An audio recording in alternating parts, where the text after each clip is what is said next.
Welcome to Bayley's Bookshelf, Season 3, Strange Case of Dr. Jekyll and Mr. Hyde, by Robert Louis Stevenson. I'm your host and narrator, R.J. Bayley. If you like what you're about to hear, please consider joining my Patreon at patreon.com/Bayley's Bookshelf Podcast, where you'll find a range of benefits, such as voting rights on future seasons, Patreon-exclusive productions, and even more. You can also make a one-off donation to support this project at buymeacoffee.com/RJ Bayley. Incident of Dr. Lanyon. Time ran on.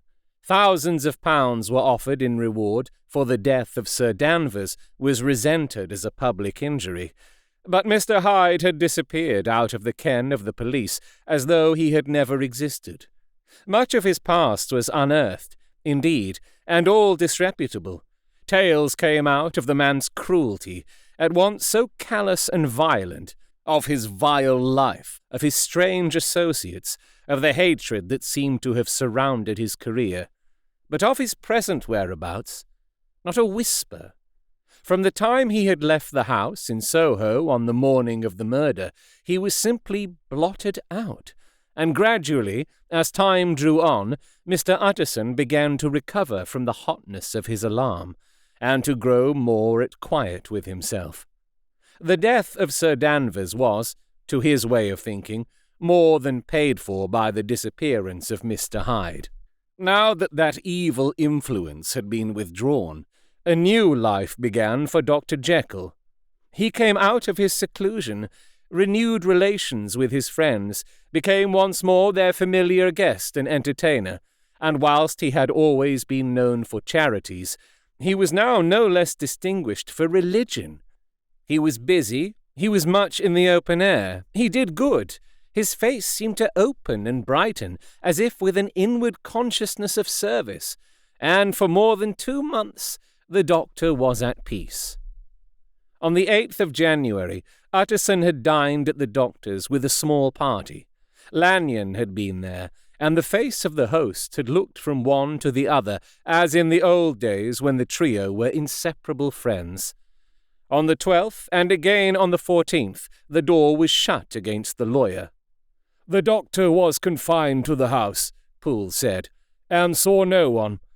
On the 15th, he tried again, and was again refused, and having now been used for the last 2 months to see his friend almost daily, he found this return of solitude to weigh upon his spirits. The 5th night he had in guest to dine with him, and the 6th he betook himself to Dr. Lanyon's. There at least he was not denied admittance, but when he came in, he was shocked at the change which had taken place in the doctor's appearance. He had his death warrant written legibly upon his face. The rosy man had grown pale, his flesh had fallen away. He was visibly balder and older, and yet it was not so much these tokens of a swift physical decay that arrested the lawyer's notice, as a look in the eye and quality of manner that seemed to testify to some deep-seated terror of the mind. It was unlikely that the doctor should fear death, and yet that was what Utterson was tempted to suspect. "Yes," he thought, "he is a doctor. He must know his own state, and that his days are counted, and the knowledge is more than he can bear." And yet, when Utterson remarked on his ill looks, it was with an air of great firmness that Lanyon declared himself a doomed man. "I have had a shock," he said, "and I shall never recover. It is a question of weeks. Well, life has been pleasant. I liked it, yes, sir. I used to like it. I sometimes think if we knew all, we should be more glad to get away." "Jekyll is ill, too," observed Utterson. "Have you seen him?" But Lanyon's face changed, and he held up a trembling hand. "I wish to see or hear no more of Dr. Jekyll," he said in a loud, unsteady voice. I am quite done with that person, and I beg that you will spare me any allusion to one whom I regard as dead." "Tut, tut," said Mr. Utterson, and then, after a considerable pause, "Can't I do anything?" he inquired. "We are 3 very old friends, Lanyon. We shall not live to make others." "Nothing can be done," returned Lanyon. "Ask himself." "He will not see me," said the lawyer. "I am not surprised at that," was the reply. "Some day, Utterson, after I am dead, you may perhaps come to learn the right and wrong of this. I cannot tell you, and in the meantime, if you can sit and talk with me of other things, for God's sake, stay and do so. But if you cannot keep clear of this accursed topic, then in God's name go, for I cannot bear it." As soon as he got home, Utterson sat down and wrote to Jekyll, complaining of his exclusion from the house and asking the cause of this unhappy break with Lanyon, and the next day brought him a long answer, often very pathetically worded, and sometimes darkly mysterious in drift. The quarrel with Lanyon was incurable. "I do not blame our old friend," Jekyll wrote, "but I share his view that we must never meet. I mean from henceforth to lead a life of extreme seclusion. You must not be surprised, nor must you doubt my friendship, if my door is often shut even to you. You must suffer me to go my own dark way. I have brought on myself a punishment and a danger that I cannot name. If I am the chief of sinners, I am the chief of sufferers also. I could not think that this earth contained a place for sufferings and terrors so unmanning. And you can do but one thing, Utterson, to lighten this destiny, and that is to respect my silence." Utterson was amazed. The dark influence of Hyde had been withdrawn. The doctor had returned to his old tasks and amities. A week ago, the prospect had smiled with every promise of a cheerful and an honoured age. And now, in a moment, friendship and peace of mind and the whole tenor of his life were wrecked. So great and unprepared a change pointed to madness. But in view of Lanyon's manner and words, there must lie for it some deeper ground. A week afterwards, Dr. Lanyon took to his bed, and in something less than a fortnight, he was dead.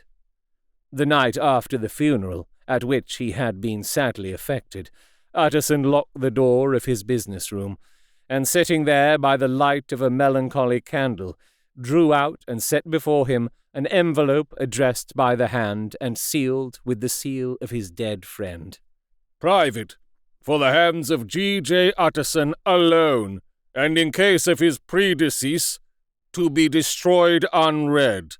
So it was emphatically superscribed, and the lawyer dreaded to behold the contents. "I have buried one friend today," he thought. "What if this should cost me another?" And then he condemned the fear as a disloyalty, and broke the seal. Within there was another enclosure, likewise sealed, and marked upon the cover as "Not to be opened till the death or disappearance of Dr. Henry Jekyll." Utterson could not trust his eyes. Yes, it was disappearance, here again, as in the mad will which he had long ago restored to its author. Here again were the idea of a disappearance and the name of Henry Jekyll bracketed. But in the will, that idea had sprung from the sinister suggestion of the man Hyde.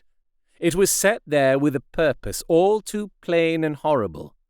Written by the hand of Lanyon, what should it mean?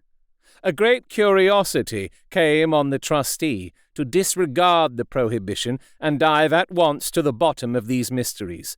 But professional honour and faith to his dead friend were stringent obligations, and the packet slept in the inmost corner of his private safe. It is one thing to mortify curiosity, another to conquer it, and it may be doubted if, from that day forth, Utterson desired the society of his surviving friend with the same eagerness. He thought of him kindly, but his thoughts were disquieted and fearful. He went to call indeed, but he was perhaps relieved to be denied admittance. Perhaps, in his heart, he preferred to speak with Poole upon the doorstep and surrounded by the air and sounds of the open city, rather than to be admitted into that house of voluntary bondage, and to sit and speak with its inscrutable recluse. Poole had, indeed, no very pleasant news to communicate. The doctor, it appeared, now more than ever confined himself to the cabinet over the laboratory, where he would sometimes even sleep. He was out of spirits. He had grown very silent. He did not read. It seemed as if he had something on his mind. Utterson became so used to the unvarying character of these reports that he fell off, little by little, in the frequency of his visits. If you like what you heard, please consider joining my Patreon at patreon.com/Bayley's Bookshelf Podcast, where you'll find a range of benefits such as voting rights on future seasons, Patreon-exclusive productions, and even more. You can also make a one-off donation to support this project at buymeacoffee.com/RJ Bayley. If you'd like to send correspondence for me to read and discuss during an episode, or you would like to talk to me about narrating your own audiobook or other voiceover services, you can contact me on Blue Sky at RJ Bayley, via email at robertjbailey@gmail.com, my website contact form at rjbailey.com, or you can just shout at me out of your window. Maybe the wind will catch it. This book is in the public domain, and this production is entirely created and distributed in accordance with local laws. This audio production, however, is copyright to R.J. Bayley, 2025.